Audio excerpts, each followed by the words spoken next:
नमस्कार किसान भाइयों। स्वागत है आपका शिवाजी कृषि फार्म पर। किसान भाइयों, इस समय पर कई क्षेत्रों में जो सेमी-लूपर इल्ली और विशेषकर तंबाकू इल्ली का भयंकर प्रकोप दिखाई दे रहा है और कई क्षेत्रों से ऐसी खबरें आ रही हैं कि किसान भाइयों के जो स्प्रे हैं वो फेल हो रहे हैं और जो इल्ली है वो कंट्रोल नहीं हो रही है। तो आज हम इसी विषय में बात करने वाले हैं कि आखिर क्या कारण है कि सोयाबीन में जो इल्लियां हैं वो कंट्रोल नहीं हो रही हैं। यदि सबसे पहले कारण की बात करें तो अधिकतर जो किसान भाई हैं जब स्प्रे करते हैं तो विशेषकर फूल की अवस्था में आप 1 से 2 प्रकार के कीटनाशकों का प्रयोग करते हैं, जिसमें इल्ली के लिए अलग कीटनाशक और उसके साथ रस चूसक कीटों के लिए अलग कीटनाशक, उसके साथ फंगीसाइड और फ्लावरिंग को बूस्ट देने के लिए NPK 05234 या चिलेटेड माइक्रोन्यूट्रिएंट्स या टॉनिक। तो एक ही टैंक में 5 से 6 प्रकार की दवाओं का किसान भाई घोल बनाते हैं। ऐसी कंडीशन में वो उतने इफेक्टिव तरीके से दवाओं का रिजल्ट नहीं मिलता है। इससे क्या होता है, हर एक दवा की जो एफिशिएंसी है वो कम हो जाती है, क्योंकि टैंक मिक्स करने पर जो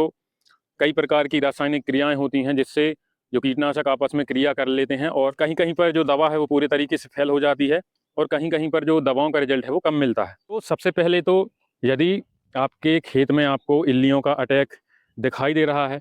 तो एक से अधिक दवाओं को मिक्स करने से आप बचें। यदि आपको आपका टारगेट इल्ली को कंट्रोल करना है तो आप केवल इल्ली को कंट्रोल करने के लिए एक या एक से अधिक कीटनाशक मिलाएं और उनको अनुशंसित क्रम में मिलाएं। जिस प्रकार से पिछले वीडियो में मैंने आपको बताया है कि आपको सबसे पहले जो पाउडर फॉर्म वाली दवाइयां हैं उनको मिलाना चाहिए, उसके बाद SCZCCS फॉर्मुलेशन वाली दवाइयों को मिलाना चाहिए, उसके बाद जो SL फॉर्मुलेशन वाली दवाइयां हैं उनको मिलाना चाहिए और यदि आप EC फॉर्मुलेशन वाली दवा का प्रयोग कर रहे हैं तो चिपको से पहले आपको आखिर में उस दवा को मिलाना है और उसके बाद यदि आप चिपको का प्रयोग कर रहे हैं तो सबसे लास्ट में आपको चिपको को मिलाना है और मिलाने के तुरंत बाद जितना जल्दी हो सके आपको अपने खेत में स्प्रे कर देना है, तो आपको दवाओं का अच्छा रिजल्ट मिलेगा। अब दूसरा कारण, सोयाबीन की फसल में जो अधिकतर किसान भाई हैं वो या तो अलीका के टेक्निकल का प्रयोग करते हैं, सोलोमन के टेक्निकल का प्रयोग करते हैं, इसके साथ ही इमामेक्टिन बेंजोएट और क्लोरेंटानिलिप्रोल जो कोराजन का टेक्निकल है, इस प्रकार के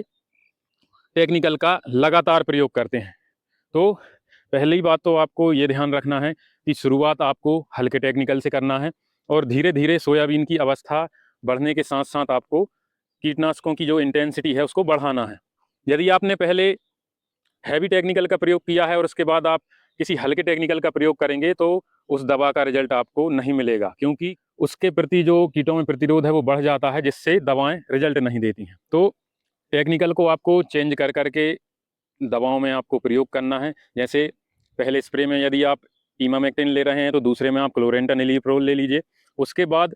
तीसरे स्प्रे में आप या तो जो BSF की इम्यूनिट है उसका प्रयोग कर सकते हैं, सिंगल इंडोक्साकार्ब है उसका प्रयोग कर सकते हैं, या इंडोक्साकार्ब प्लस नोवालुरान का जो कॉम्बिनेशन है उसका प्रयोग कर सकते हैं। इसके साथ ही BSF का जो एक्सपोनस आता है जिसमें कि ब्रोफ्लेनिलाइड होता है उसका प्रयोग कर सकते हैं, या बायर की फेम जिसमें कि फ्लूवेंडियामाइड आता है, या कोई भी इन टेक्निकल से जुड़े किसी भी अच्छी कंपनी का आपको प्रोडक्ट मिल जाए आप उसका स्प्रे करें तो वो आपके कीटों पर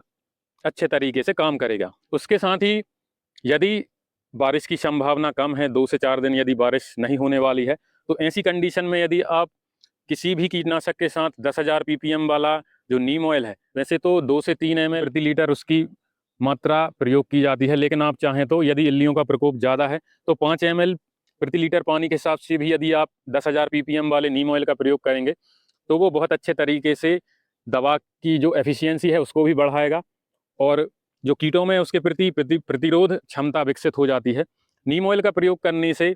आप कितनी भी बार नीम ऑयल का प्रयोग कर लीजिए, नीम ऑयल के प्रति जो है कीटों में प्रतिरोध क्षमता नहीं होती है, क्योंकि वो पौधे और पत्तियों को कड़वा बनाता है जिससे कीट तुरंत खाना बंद कर देते हैं। और यदि 3 से 4 दिन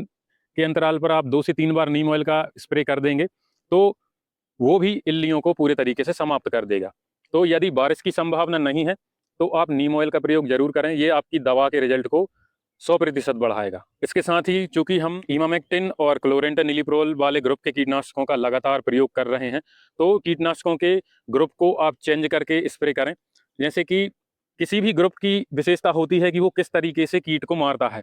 कोई कीटों की श्वसन क्रिया को बाधित करता है, कोई कीटों के सोडियम चैनल को बाधित करता है। तो यदि आप एक ही प्रक्रिया से मारने वाले कीटनाशक का बार बार प्रयोग करेंगे तो कीटों के प्रति उसमें प्रतिरोध विकसित होगा और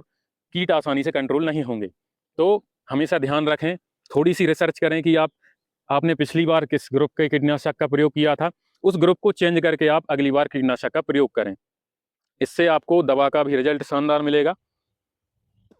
तीसरी बात, टैंक में मिक्स करते समय आपको दवा की जो अनुशंसित मात्रा से, ना तो आपको दवा कम लेनी है ना ही ज़्यादा लेनी है, और उसके साथ ही पर्याप्त मात्रा में आपको पानी का प्रयोग करना है। आप देख सकते हैं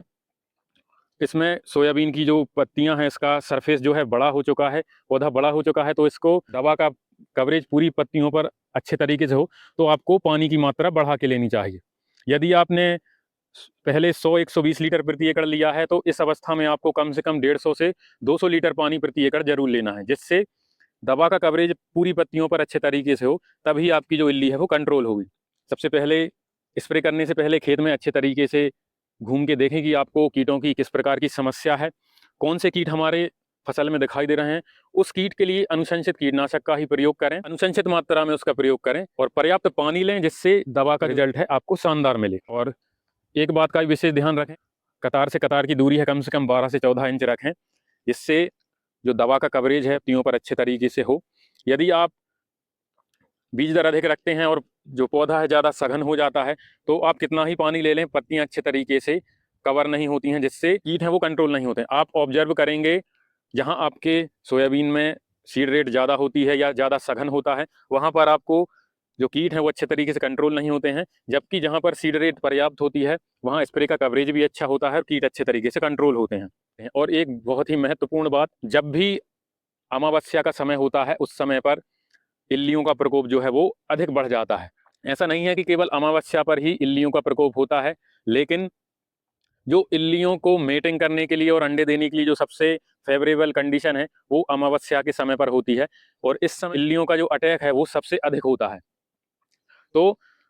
एक बात का आप विशेष ध्यान रखें, जब भी अमावस्या का समय निकलता है तो अमावस्या के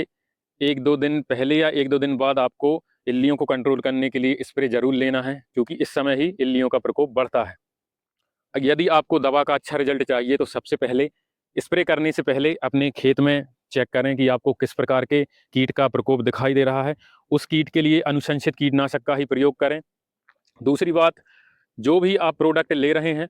उसको अनुशंसित मात्रा में प्रयोग करें, लगभग 150 से 200 लीटर पानी एक एकड़ के लिए लें और उसके बाद उसको एक सही क्रम में टैंक में मिक्स करें। पहली बात तो यदि इल्लियों का प्रकोप ज़्यादा है तो आप किसी भी अन्य प्रकार की दवा को मिक्स ना करें, और यदि आप अलग अलग प्रकार के कीटनाशक ले भी रहे हैं तो उनको जो अनुशंसित जो क्रम है, जो पहले टैंक में आपको कौन सी दवा मिलानी है उसके बाद में कौन सी दवा मिलानी है, तो जो पहले मैंने आपको क्रम बताया है उस क्रम के अनुसार आप दवाओं को मिक्स करें। और मिक्स करते समय भी टंकी को आप लकड़ी की सहायता से चलाते रहें, और मिक्स करने के बाद जल्द से जल्द अपने खेत में आपको स्प्रे करें, जिससे आपको दवा का अच्छा रिजल्ट मिले। और स्प्रे करते समय भी इस बात का ध्यान रखें कि जो दवा का कवरेज है अच्छे तरीके से पूरे खेत में हो, कहीं पर भी जो दवा है वो पत्तियों पर स्प्रे करने से रहे ना। और इसके बाद जो टेक्निकल को आपको बदल बदल कर प्रयोग करना है। कीटों को जो मारने का तरीका है उस तरीके को बदल बदल के आपको ऐसे कीटनाशक लेना है जो उनको अलग तरीके से कंट्रोल करें। और यदि बारिश की संभावना ना हो तो नीम ऑयल का प्रयोग करें, जो आपकी दवा के रिजल्ट को बढ़ा देगा। तो ये सभी कारण हैं, इन सभी बातों का ध्यान रखकर आप अपने सोयाबीन में इल्लियों को कंट्रोल कर सकते हैं। आशा करता हूँ मेरे द्वारा दी गई जानकारी आपको पसंद आई होगी। यदि जानकारी पसंद आए तो हमारे यूट्यूब चैनल को सब्सक्राइब करें, और यदि आप ये वीडियो फेसबुक पर देख रहे हैं तो हमारे फेसबुक पेज को भी फॉलो कर लें। धन्यवाद।